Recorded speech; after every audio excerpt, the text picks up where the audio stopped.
안녕하세요. 오늘도 사연살롱을 찾아주셔서 감사합니다. 올해 50대 후반에 들어선 가정주부예요.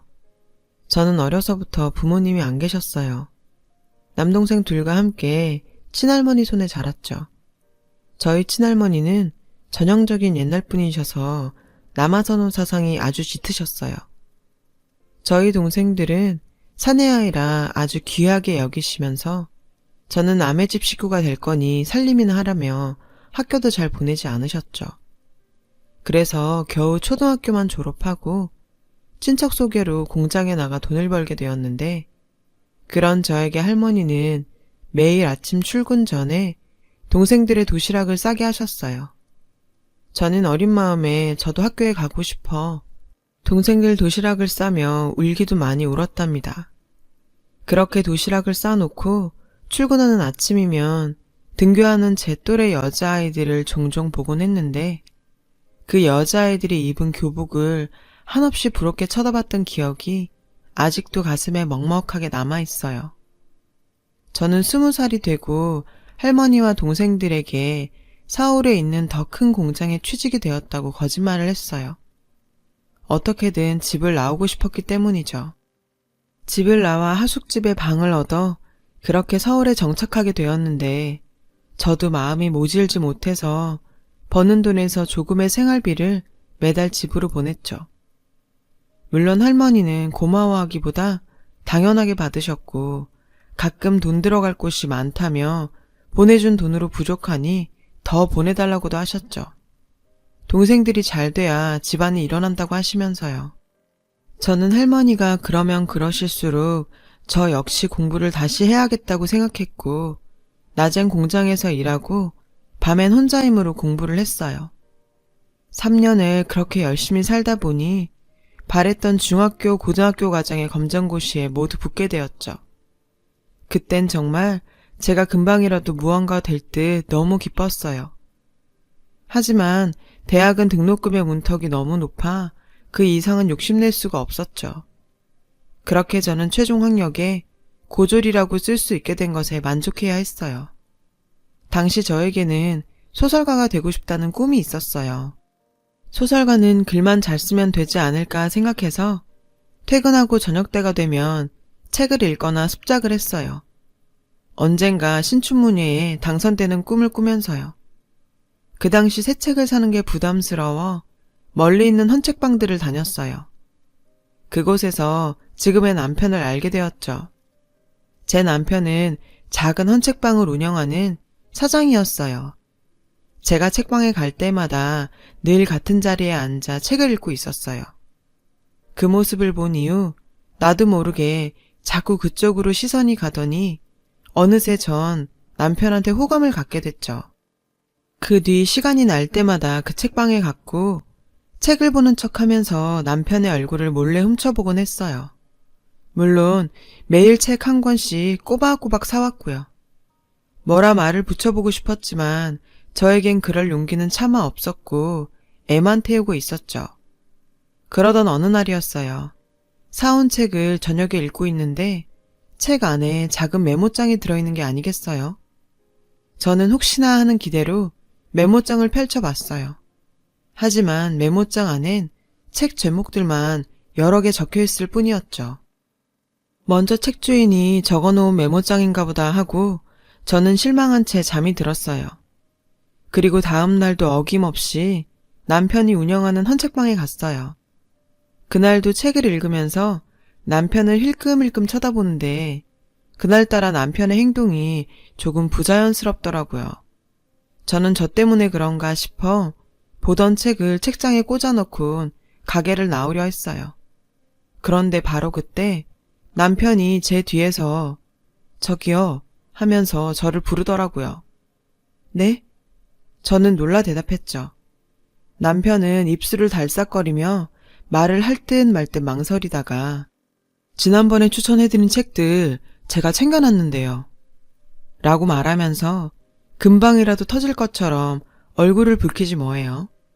알고 보니 제가 이 앞에 사간 책에 들어있던 메모는 먼저 주인 것이 아니라 남편이 제가 좋아할 만한 책들에 제목을 적어놨던 거였어요.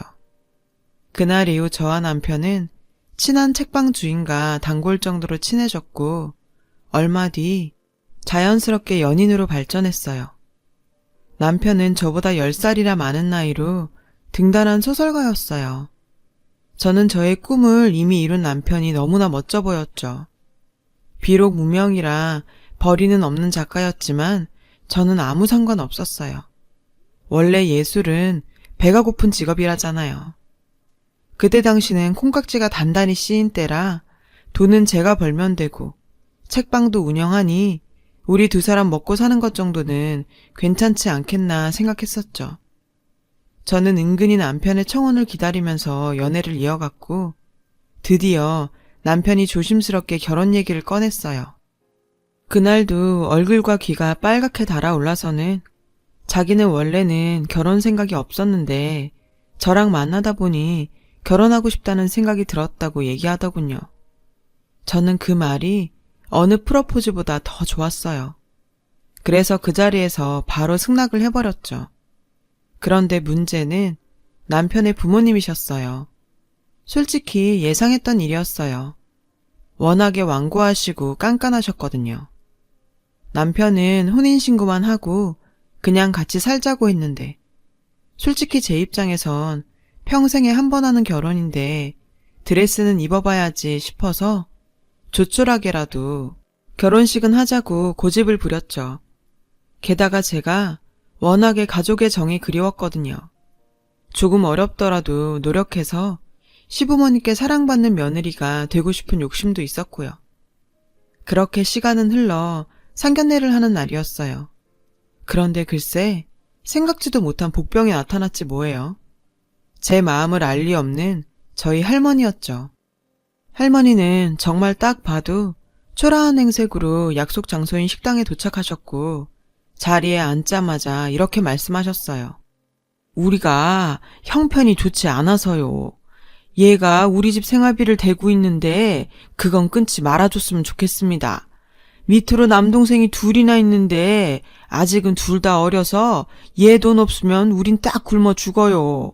그러니 사돈, 나머진 내 아무 말 안 할 테니 그것만은 부탁합니다.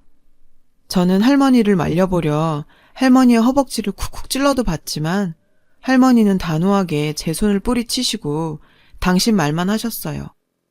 그리고는 며칠 굶은 사람처럼 개걸스럽게 음식을 드시는데 정말 쥐구멍이라도 있으면 들어가서 숨고 싶은 심정이었다니까요. 첫 만남부터 이런 창피를 당하고 결혼할 수 있을까 생각했는데 시어머니께서 저에게 따로 이야기하자고 하시며 시아버지와 남편 몰래 부르셨어요. 아가씨, 오늘 처음 봤는데 이런 얘기해서 미안해요. 이 결혼은 안 하는 게 좋을 것 같네요. 나도 우리 아들이 나이도 많고 벌이도 별 볼 일 없어서 뭐라 말할 처지는 안 되지만 이런 처가는 우리도 좀 그러네요. 그러니 아가씨가 우리 애한테 잘 얘기해서 정리해줬으면 좋겠어요. 설마 했는데 역시나였죠.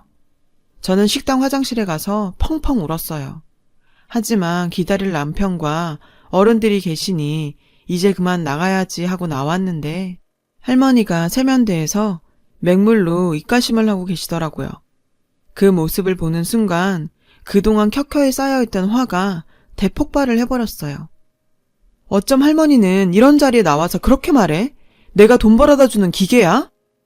야가 비싼 밥 먹고 헷가닥 했나? 뭔 소리래? 나 할머니 때문에 결혼도 못하게 생겼어. 할머니 일부러 그런 거 아니야? 나 시집가면 돈 끊길까봐? 어디 처녀 귀신이라도 붙었어? 네 결혼 파투난 걸 왜 할매 탓을 해? 그냥 이럴 바엔 고아였으면 좋겠어. 할머니가 지금까지 나한테 해준 게 뭐가 있어? 왜 나한테만 그러는 건데? 아이고 연병하고 자빠졌네. 할머니는 분을 쏟아내는 저를 두고 태연하게 화장실을 나가셨어요.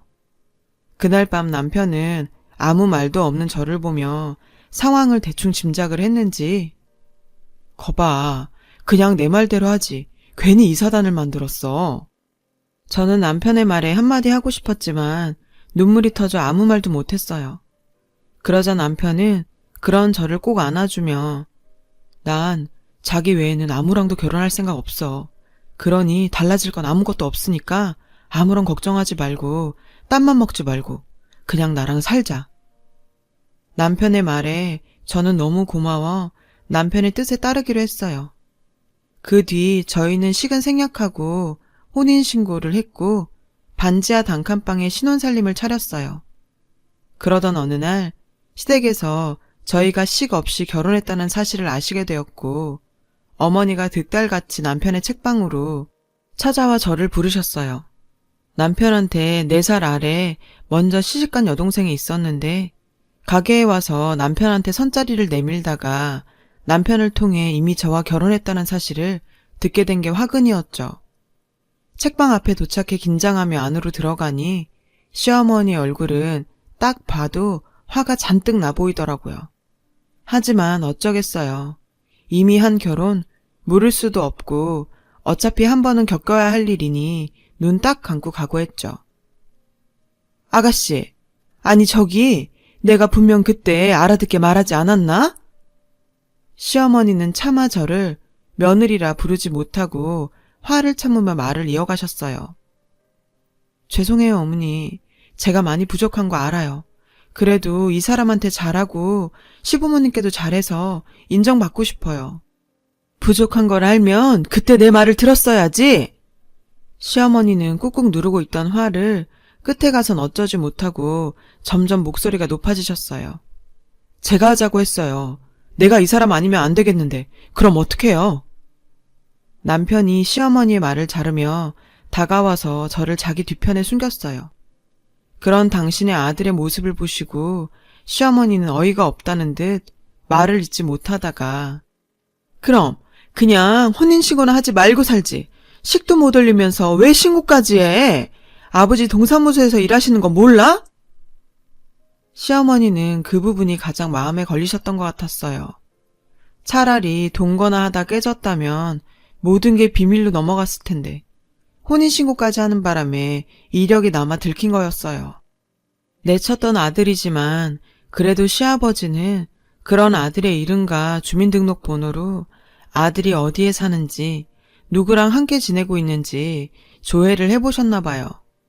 시어머니 앞에서 저는 죄인인지라 이러지도 못하고 저러지도 못하고 애만 달았고 남편은 이제 자기 인생 그만 놔두라며 버티고 있고 정말 가관도 아니었어요. 당시 남편은 소설을 쓰고 있었는데 환경이 이렇듯 시끌시끌하니 작업도 잘 안 되는 것 같았고 저는 저대로 이 꼬인 관계를 어떻게 풀어야 하나 고민이 깊어만 갔어요. 그러다 제가 한 가지 방법을 찾아냈어요. 바로 손주였죠. 그때 당시 많이들 하던 구닥다리 방법이었지만 그만큼 확실한 방법도 없으니 남편에게 아이부터 갖자고 말했죠.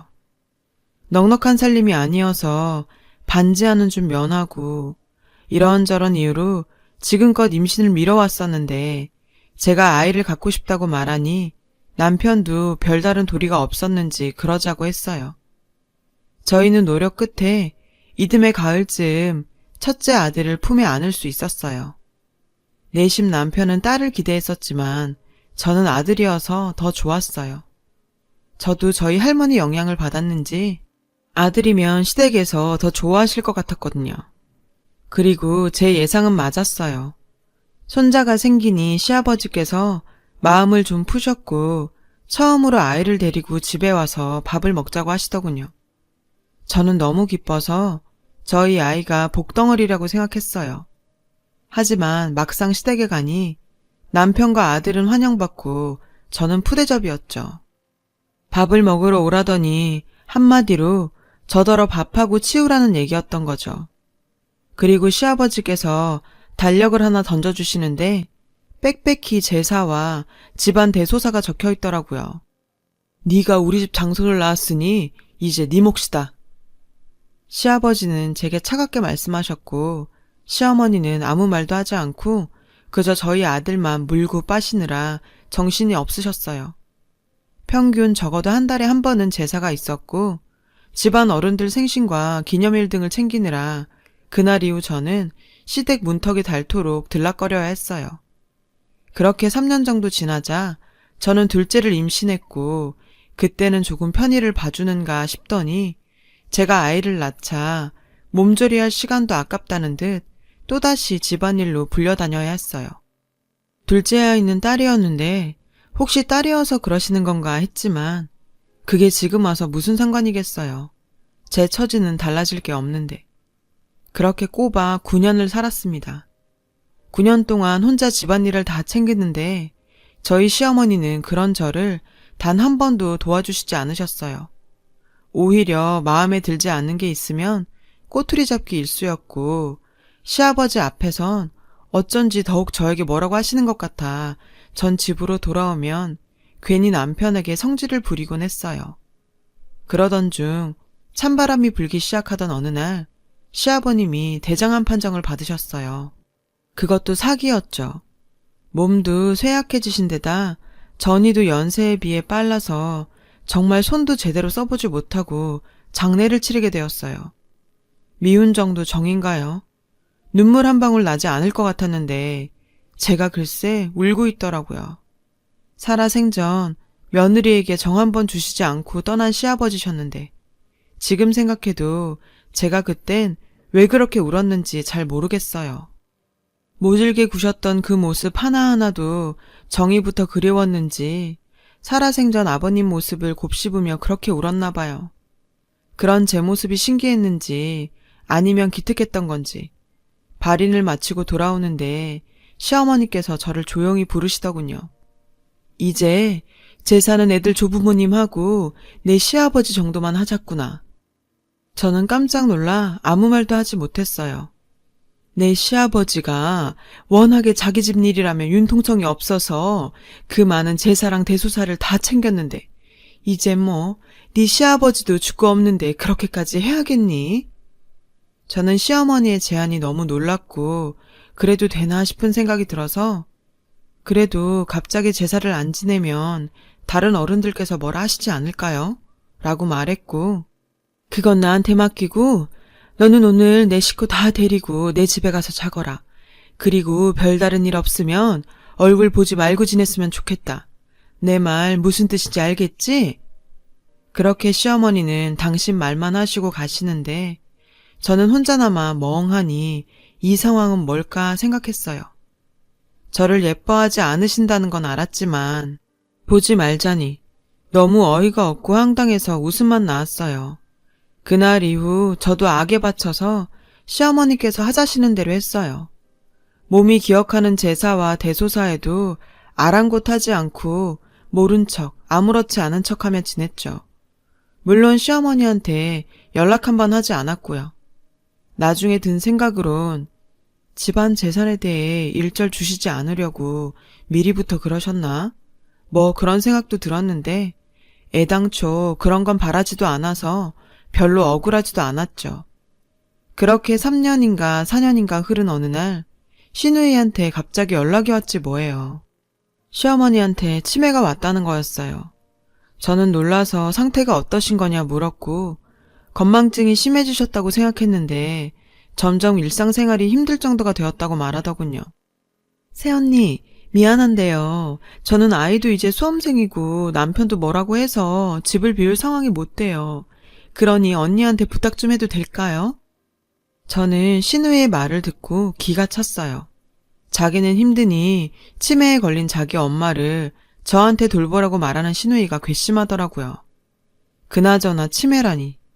TV에서 보면 씻는 거며 먹는 거며 대소변까지 다 받아내야 하던데 저도 사람인지라 덜컥 겁이 나서 하겠다는 말을 못하겠더라고요.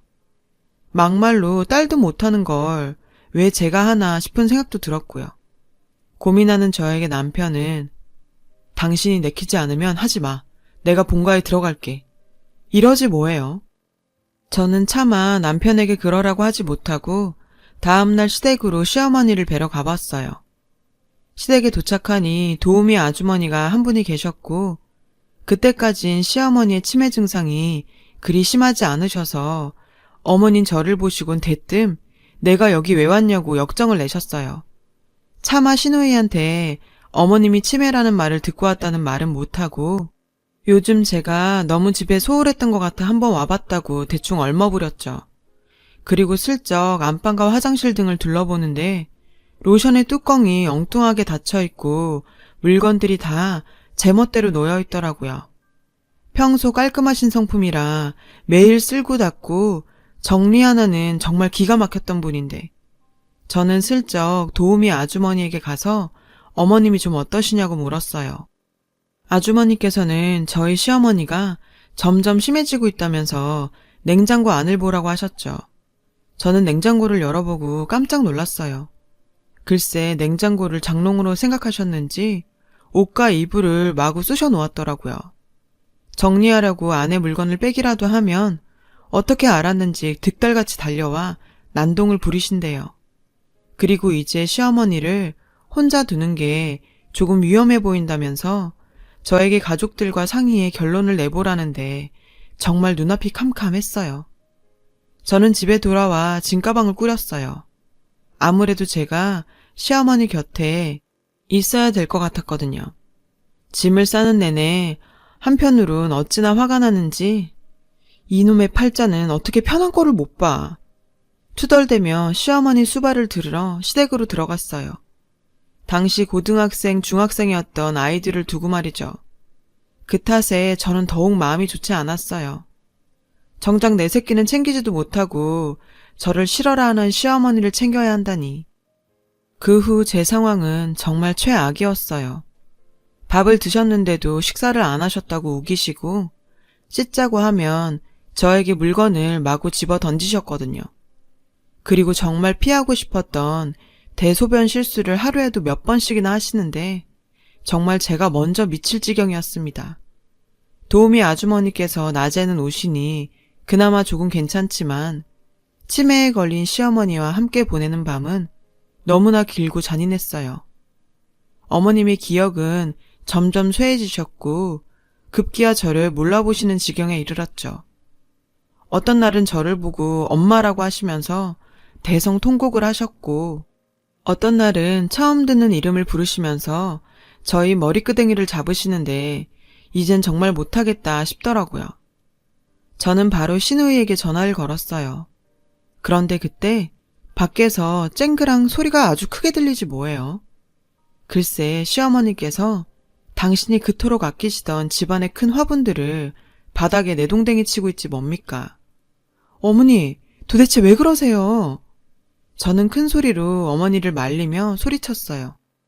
제가 말리는데도 어찌나 힘이 세신지 그 뒤로 화분 2개를 더 깨시곤 화분 조각에 다치셔서 피까지 보시고서야 끝이 났어요. 나중에 도착한 시누이와 저희 남편이 이 난리통을 고스란히 보게 됐고 상의 끝에 어머니를 치매 노인들을 모시는 요양시설로 옮기기로 했어요. 하지만 이번엔 돈이 문제였어요. 시설에 맡기는 비용을 가지고 시누이와 실랑이를 벌이게 되었는데 그간 어머니를 모신 제 공도 모르고 오빠니까 비용 대부분을 내라는 시누이 말에 뭐 이런 게 다 있나 싶어 큰 싸움을 벌이게 되었죠. 사실 저희도 남편이 하던 가게를 정리해서 형편이 그리 좋지 않았거든요. 그래서 저는 더 물러날 수 없었는데 순간 그렇게 무뚝뚝하던 저희 남편이 울더라고요. 어머니가 너무 불쌍하고 자기가 너무 한심해서 화가 났대요. 남편의 그런 모습을 보고 있자니 나도 모르게 울컥하더라고요.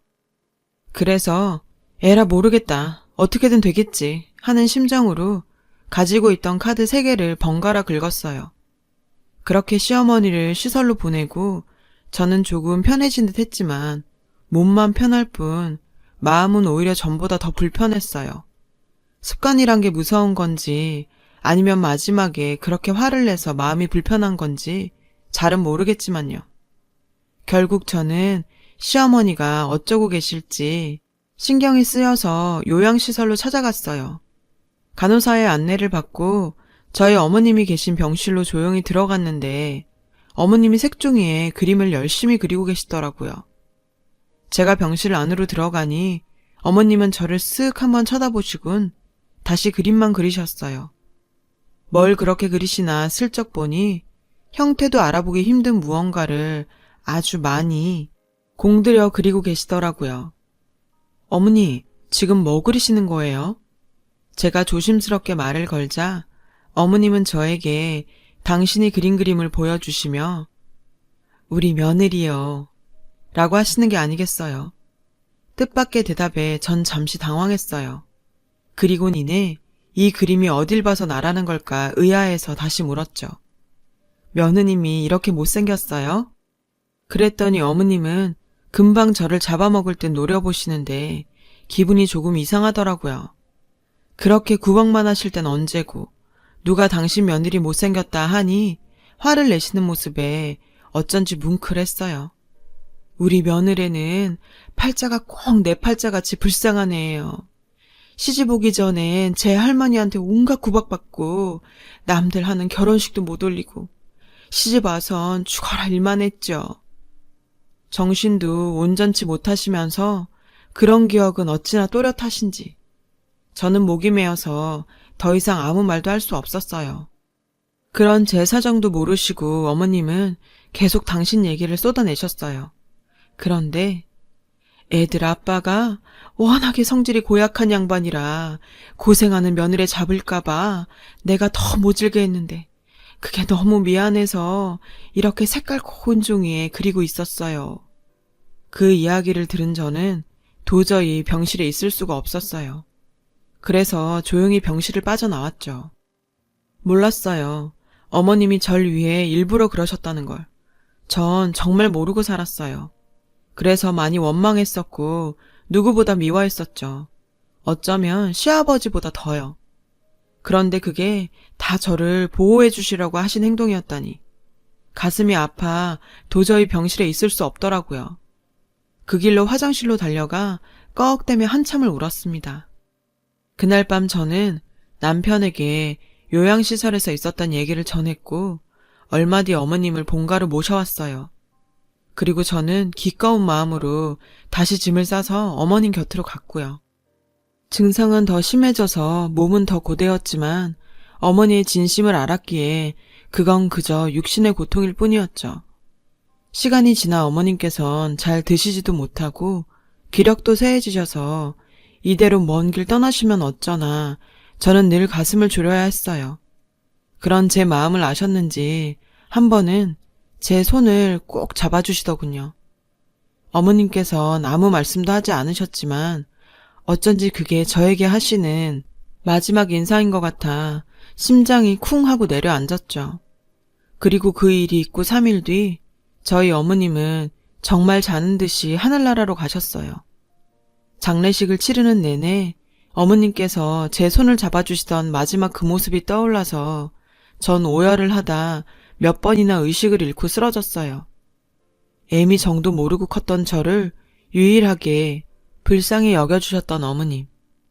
그 진심을 영영 몰랐다면 평생 당신을 미워하며 살았을 저는 어쩌라고 그렇게 표현 한번 않으셨는지. 야속하고 죄송하고 사무치게 그리워서 저는 눈물로 어머님을 보내드렸습니다. 몇 년이 지난 지금도 저는 시어머니를 생각하면 눈시울부터 붉어지곤 해요. 정말로 다음 생이라는 게 있다면 전 그땐 저희 시어머니 딸로 태어나고 싶어요. 여느 집 모녀처럼 지지고 볶고 애틋한 정을 나누며 다시 한번 어머님과 가족이 되고 싶습니다.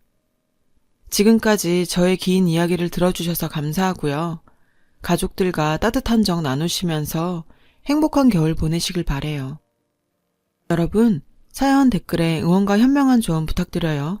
좋아요와 구독은 저에게 큰 힘이 됩니다. 오늘도 좋은 일 가득하세요.